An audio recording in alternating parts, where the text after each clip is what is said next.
इशफाक साहब के साथ कोई याद अपनी हमें शेयर करें ना हमारे साथ। ये है कि एक जगह हम बैठे हुए थे शादी पे, कहीं और बहुत ही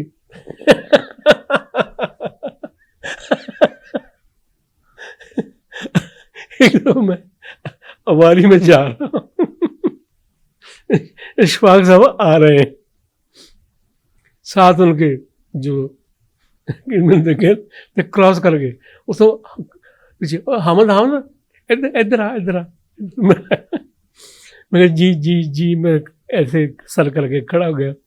कहते हैं अजी तू बड़ा सोहना लगन लिया है, कि खैर है इश्क तो नहीं कर रहे? मैं गया हाँ जी कर रहे, बस शाबाश करी जा।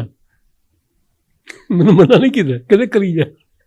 वाह वाह वाह। कहते यही है सही रास्ता, इश्क इश्क ਦੇ ਵਿੱਚ ਰੱਬ ਵੀ ਮਿਲ ਜਾਂਦਾ ਹੈ, ਸੱਚੀ ਮੁੱਚੀ ਬੰਦਾ ਰਾਤ ਨੂੰ ਗੱਲਾਂ ਵੀ ਕਰਦਾ।